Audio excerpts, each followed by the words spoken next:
करेंगे condition for constructive and destructive interference. हम इनकी कंडीशन फाइंड आउट करेंगे कंस्ट्रक्टिव इंटरफेरेंस और डिस्ट्रक्टिव इंटरफेरेंस के लिए। तो स्टार्ट करते हैं। हम कंसीडर करते हैं दो वेव्स हम कंसीडर करते हैं। First wave y1 displacement relation, इसका हम राइट करते हैं a sin omega t। Meaning wave को हमने रिप्रेजेंट किया है फर्स्ट वेव को, जिसका एम्पलीट्यूड a है और एंगुलर फ्रीक्वेंसी जो है वो ओमेगा है, और डिस्प्लेसमेंट जो है y1 को हमने राइट किया y1 is equal to a sin omega t। ऐसे हम दूसरी वेव कंसीडर करते हैं। सेकंड वेव हमारे पास है जिसका डिस्प्लेसमेंट रिलेशन हम राइट करते हैं y2 is equal to b sin omega t plus phi, यानी कि दोनों के बीच में जो फेज का जो डिफरेंस है वो कितना डिफरेंस है, फाई का है। इसका एम्पलीट्यूड a है फर्स्ट का, सेकंड का एम्पलीट्यूड हमने कितना कंसीडर किया है, b कंसीडर किया है। तो सुपर पोजिशन प्रिंसिपल लगाएंगे। सुपर पोजिशन प्रिंसिपल अप्लाई कर देना है, अप्लाई सुपर पोजिशन प्रिंसिपल। तो सुपर पोजिशन प्रिंसिपल जब अप्लाई करेंगे तो रिजल्टेंट जो डिस्प्लेसमेंट आएगा y, this is equal to y1 plus y2, दोनों के वेक्टर सम के इक्वल आ जाएगा y1 प्लस y2। तो वैल्यू पुट कर देनी है यहाँ पर। y1 की जो वैल्यू है a sin ओमेगा t और y2 की जो वैल्यू है वो पुट कर देंगे b sin omega t plus phi. और ये जो टर्म है ओमेगा t प्लस फाई, इसको ओमेगा टी को a मान लेते हैं, इसको फाई को जो वो b मान लेते हैं, और इसके ऊपर हम जो है फॉर्मूला लगा देंगे साइन a प्लस b का फॉर्मूला। तो y इज इक्वल टू आ जाएगा a साइन ओमेगा टी, इसको एज इट इज़ लिख देते हैं, और इसके ऊपर फॉर्मूला अप्लाई करेंगे तो ये आ जाएगा साइन ओमेगा टी और कोस फाई प्लस में cos omega t and sine phi, यानी कि sine of a plus b का फॉर्मूला हमने इसके ऊपर अप्लाई कर दिया है। अब b की मल्टीप्लाई कर देंगे अंदर इसके। तो b की मल्टीप्लाई जब करेंगे तो ये फर्स्ट टर्म को एज इट इज़ लिखेंगे, ये आ जाएगा b sine omega t cos phi, और इधर से ये आ जाएगा b cos omega t sine phi. ठीक है, ये ऐसे हो जाएगा। देखो अब ये जो हमारी टर्म है, ये टर्म और ये टर्म, इन दोनों में से हम जो है साइन ओमेगा टी को कॉमन ले सकते हैं। तो कॉमन ले लेंगे साइन ओमेगा टी जो है फर्स्ट टू टर्म में से हमने कॉमन ले लिया है।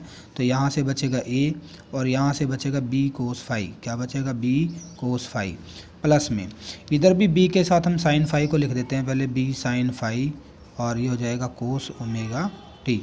तो ये हमारा डिस्प्लेसमेंट रिलेशन आ जाएगा। अब इस डिस्प्लेसमेंट रिलेशन के अंदर हमें कुछ पुट करना है। हम a plus b cos phi, इसको हम पुट कर देंगे cos theta r cos theta, और जो हमारे पास b साइन फाई, जो ये टर्म जो आई हुई है b साइन फाई, यहाँ से b साइन फाई ये जो टर्म है इसकी जगह हम पुट कर देंगे r साइन थीटा। तो ये दोनों वैल्यू अगर हम इस इक्वेशन में पुट करते हैं तो y का रिलेशन बन जाएगा साइन ओमेगा टी, और इसकी जगह हमने पुट किया है आर कोस थीटा। आर को आगे लगा देते हैं और ये आ जाएगा कोस थीटा प्लस, यहाँ से हमारे पास आ जाएगा आर साइन थीटा और कोस ओमेगा टी। तो आर कॉमन ले लेंगे दोनों में से, ये हो जाएगा sign omega t cos theta. तो ये आ जाएगा कोस थीटा, और यहाँ से कोस ओमेगा टी को मैं पहले राइट कर देता हूँ और साइन थीटा को इसके बाद में राइट करता हूँ। तो ये हमारा दोबारा से फॉर्मूला बन गया किसका, sine A cos B cos A sine B. तो sine of a plus B का ये फर्दर हमारा फॉर्मूला बन गया। तो इसको हम इसको ऐसे राइट कर सकते हैं। तो मीनिंग रिजल्टेंट वेव जो आई है उसका जो एम्पलीट्यूड आया वो एम्पलीट्यूड ये आया हमारे पास, कितना है एम्पलीट्यूड r।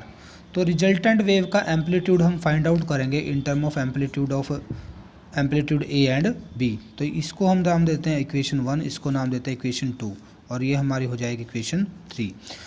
तो r निकालने के लिए हम इन दोनों इक्वेशन का यूज़ करेंगे, फर्स्ट और सेकंड का, दोनों का स्क्वायर कर देंगे, दोनों तरफ स्क्वायर करेंगे और ऐड कर देंगे। देखो फर्स्ट को हम अगर स्क्वायर करते हैं तो ये आएगा a, मैं इधर वाले टर्म को पहले राइट करता हूँ, तो ये आएगा r square cos square theta, this is equal to a plus b cos theta whole square. और ऐसे ही मैं अगर इसका स्क्वायर करता हूँ सेकंड इक्वेशन का, इधर से r square sine square theta, this is equal to b square sine square phi हो जाएगा ये। अब इन दोनों इक्वेशन को ऐड कर देना है, ऐड करना है इनको। ऐड करेंगे तो क्या आएगा, इधर से देखो आर स्क्वायर कॉमन लेके इधर आ जाएगा कोस स्क्वायर थीटा प्लस में क्या आ जाएगा साइन स्क्वायर थीटा। और इधर वाले टर्म जो है हमारे पास, पहले इसको ऐड करेंगे तो इसको हम यहाँ पर आइडेंटिटी जो है इसकी, ये आइडेंटिटी लगा देते हैं, B square cos square theta plus में 2ab कोस थीटा, ठीक है।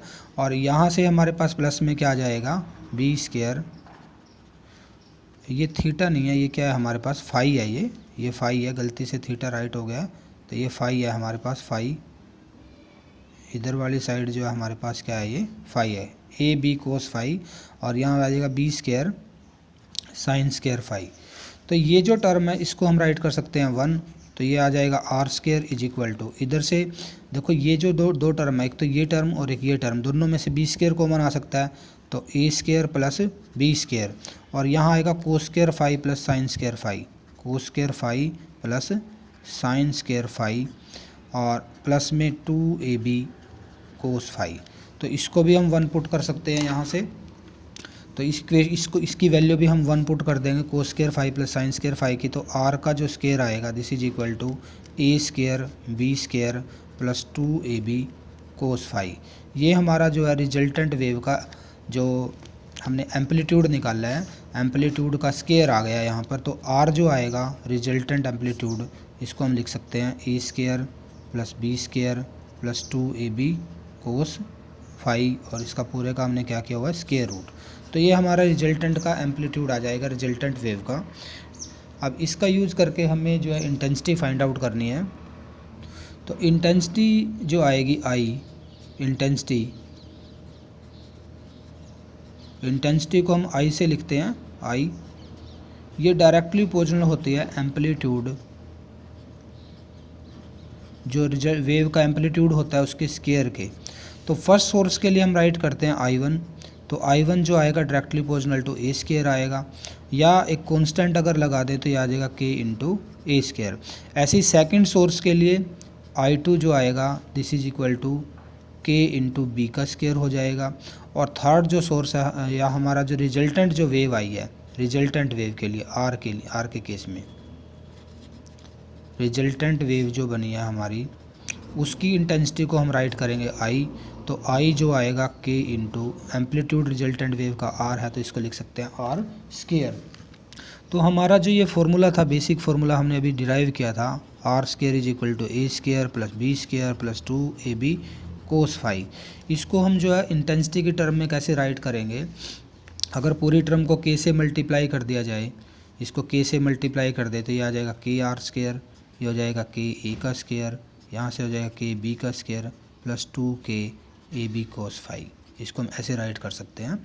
और ये जो टर्म हमारे पास है देखो, इसको हम क्या लिखेंगे, आई लिखेंगे, ये हमारी आ जाएगी I1, ये हमारी आ जाएगी I2, और यहाँ से जो टर्म आएगी हमारी प्लस में 2, ये जो अगर मैं यहाँ पर a को ऐसे लिखता हूँ, a इज इक्वल टू ए का स्क्वायर और उसका स्क्वायर रूट, और b को मैं ऐसे लिखता हूँ b का स्क्वायर और इसका स्क्वायर रूट, और k को भी इनके साथ स्क्वायर रूट में लगा देते हैं केस की, ठीक है। साथ में मैं इसको ऐसे लगा देता हूँ रूट k इंटू ए और रूट k इंटू बी।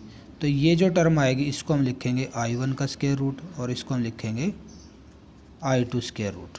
तो ये हमारे पास टर्म हो जाएगी I1 और I2 स्क्वायर रूट में लेके साथ में क्या आ जाएगा कोस फाई, या इसको हम फर्दर राइट करें तो ये आएगा I1 प्लस I2 प्लस 2, इकट्ठा कर देंगे I1 I2 को और स्क्वायर रूट इसका और कोस फाई। तो ये हमारी रिजल्टेंट इंटेंसिटी आएगी, रिजल्टेंट वेव की जो इंटेंसिटी है, जिसके अंदर I1 फर्स्ट सोर्स की इंटेंसिटी है, I2 सेकंड सोर्स के लिए इंटेंसिटी है, और ये जो टर्म लास्ट में जो लिखी है 2I1 I2 कोस फाई, इसको बोलते हैं इंटरफेरेंस टर्म। तो ये हमें इंफॉर्मेशन देगी कि इंटरफेरेंस कंस्ट्रक्टिव हुआ है या डिस्ट्रक्टिव हुआ है। तो सबसे पहले केस करते हैं कंस्ट्रक्टिव इंटरफेरेंस के लिए। कंस्ट्रक्टिव इंटरफेरेंस, तो कंस्ट्रक्टिव इंटरफेरेंस के केस में क्या आएगा, क्योंकि इंटेंसिटी मैक्सिमम चाहिए हमें, मैक्सिमम इंटेंसिटी के लिए कोस फाई जो आएगा, कोस फाई की जो वैल्यू आएगी वो मैक्सिमम वैल्यू आएगी, और मैक्सिमम वैल्यू कितनी होती है 1 +1 होती है। तो फाई जो आएगा वो 0 हो सकता है, 2 पाई हो सकता है, 4 पाई हो सकता है, या हम इसको शॉर्ट में राइट करें, जनरल फार्मूला अगर इसका राइट करें तो integral multiple of 2 pi, where n is 0 1 2 3, n की कोई भी वैल्यू हो सकती है 0 से 1 2 3 4 5। तो ये हमारी जो है फेज की कंडीशन आ गई कंस्ट्रक्टिव इंटरफेरेंस के लिए। फेज डिफरेंस कितना होना चाहिए, फेज डिफरेंस की कंडीशन आ गई है। फेज डिफरेंस दो जो वेव सुपर इम्पोज करेगी, जब वो कंस्ट्रक्टिवली सुपर इम्पोज करेगी तो उनका जो फेज डिफरेंस है वो कितना होना चाहिए, इंटीग्रल मल्टीपल ऑफ 2 पाई। कितना होना चाहिए, इंटीग्रल मल्टीपल ऑफ 2 पाई। तो ये फेज की कंडीशन आ गई। अब पाथ डिफरेंस की कंडीशन हम फाइंड आउट करते हैं। पाथ डिफरेंस जो आएगा, तो पाथ डिफरेंस के लिए भी हम यहाँ पर फॉर्मूला लगा सकते हैं, lambda upon 2 pi into phase difference, phase difference. तो lambda divide by 2 pi, phase difference को हम एक्स से लिखना चाहे एक्स से लिख सकते हो, डेल्टा एक्स से लिखना चाहो डेल्टा एक्स से लिख सकते हो। इनटू में क्या आ जाएगा, फेज डिफरेंस हमारा एंगल है, एंगल हमारा आया हुआ 2 पाई और इंटू एन, 2 पाई से 2 पाई कैंसिल। तो यहाँ से हमारा जो पाथ डिफरेंस आएगा that is equal to integral multiple of wavelength के डायरेक्टली पोजिशन आएगा, जहाँ पे n की जो वैल्यू है वो 0 1 2 3 एंड सो ऑन। तो कंस्ट्रक्टिव इंटरफेरेंस के लिए कंडीशन हमने फाइंड आउट कर लिया है। पाथ डिफरेंस जो है वो इंटीग्रल मल्टीपल ऑफ 2 पाई होना चाहिए, और फेज डिफरेंस ये फेज डिफरेंस जो है वो इंटीग्रल मल्टीपल ऑफ 2 पाई आना चाहिए, और पाथ डिफरेंस जो है वो इंटीग्रल मल्टीपल ऑफ वेवलेंथ, जो लाइट हमने यूज किया उसकी वेवलेंथ के इंटीग्रल मल्टीपल आना चाहिए पाथ डिफरेंस, तभी हमारा किस तरह का इंटरफेरेंस होगा, कंस्ट्रक्टिव इंटरफेरेंस होगा। नेक्स्ट है कंडीशन निकालते हैं डिस्ट्रक्टिव इंटरफेरेंस के लिए। डिस्ट्रक्टिव इंटरफेरेंस, डिस्ट्रक्टिव इंटरफेरेंस में क्या आएगा, अब देखो अगर हम इंटेंसिटी का फॉर्मूला लिखे I is equal to I1 plus I2 plus 2 square root of I1 I2 and cos phi. अगर यहाँ पर कोस फाई जो है ये -1 हो जाए, यानी किसी मिनिमम वैल्यू आ जाए, तो इंटेंसिटी मिनिमम हो जाएगी। तो फाई की जो वैल्यू आएगी, तो फाई की वैल्यू क्या हो सकती है, फाई की वैल्यू पाई हो सकती है, ठीक है, 3 पाई हो सकती है, 5 पाई हो सकती है, 7 पाई हो सकती है, एटसेट्रा। यानी कि फाई को हम क्या लिख सकते हैं, ओड मल्टीपल, क्या लिख सकते हैं, ओड मल्टीपल ऑफ पाई हम इसको राइट कर सकते हैं। और n की जो वैल्यू है वो n की वैल्यू यहाँ पर हम कितने से स्टार्ट करेंगे, 1 से स्टार्ट करेंगे, 1 2 3 4 5 एंड सो ऑन। तो यहाँ से हमारी जो है फेज डिफरेंस की कंडीशन आ गई है। डिस्ट्रक्टिव इंटरफेरेंस के लिए जो फेज डिफरेंस है वो क्या होना चाहिए, ओड मल्टीपल ऑफ पाई के इक्वल होना चाहिए, ओड मल्टीपल ऑफ पाई। और अगर पाथ डिफरेंस निकाले, पाथ डिफरेंस की कंडीशन फाइंड आउट करें, तो पाथ डिफरेंस जो आएगा तो lambda divide by 2 pi into में फेज डिफरेंस 2n-1 पाई, तो पाई से पाई कैंसिल, तो ये आ जाएगा 2n-1 लैम्डा बाई 2, यानी कि odd multiple of half the wavelength, where n जो है वो कहाँ से स्टार्ट होता है, 1 2 3 ऐसे n की वैल्यू आएगी। यानी कि क्या होना चाहिए, ओड मल्टीपल आना चाहिए, किसका ओड मल्टीपल आना चाहिए, हाफ द वेवलेंथ का। तो ये कंडीशन आ गई है पाथ डिफरेंस की। तो कंस्ट्रक्टिव और डिस्ट्रक्टिव इंटरफेरेंस की कंडीशन बहुत इंपॉर्टेंट है, पेपर में डायरेक्ट क्वेश्चन आ जाता है। तो इसी के साथ हम जो है मैक्सिमम और मिनिमम इंटेंसिटी भी लिख सकते हैं। मैक्सिमम जो इंटेंसिटी आई है हमारी वो कितनी आई है, I1 प्लस I2 प्लस में 2I1 I2, और इसका क्या हो जाएगा स्क्वायर रूट, क्योंकि कोस फाई की वैल्यू हमने +1 पुट कर दी है, किस में थी, कंस्ट्रक्टिव इंटरफेरेंस के केस में। और डिस्ट्रक्टिव इंटरफेरेंस में मिनिमम इंटेंसिटी आएगी तो वो कितनी आएगी, I1 प्लस I2, यहाँ पे माइनस हो जाएगा 2 square root of I1 I2, यानी कि कोस फाई की वैल्यू हमने नेगेटिव पुट कर दी है। तो ये हमारी मैक्सिमम और मिनिमम इंटेंसिटी आ जाती है जब दो सोर्स अलग अलग एम्पलीट्यूड जिनका था, जिनकी इंटेंसिटी अलग अलग थी उस केस में।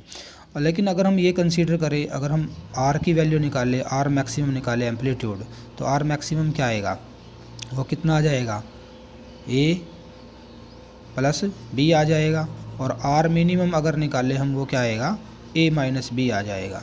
बट अगर हम यहाँ पर ये कंसीडर करते हैं कि दोनों ही सोर्स सेम इंटेंसिटी की लाइट एमिट करते हैं, मीनिंग I1 और I2 जो है अगर इनकी इंटेंसिटी हम सेम लेते हैं, तब हमारी जो मैक्सिमम इंटेंसिटी आएगी I मैक्सिमम, यानी कि कंस्ट्रक्टिव इंटरफेरेंस में कितनी हो जाएगी, I0 plus I0 plus 2 I0 और इसको स्केयर हो जाएगा, स्केयर रूट कैंसिल, तो ये हो जाएगी 4I0। और मिनिमम इंटेंसिटी अगर हम निकालें इसी केस में, जब दोनों सोर्स इक्वल इंटेंसिटी की लाइट एमिट करते हैं, तो ये हमारी कितनी हो जाएगी, यहाँ पे माइनस लग जाएगा, तो ये 0 आ जाएगी।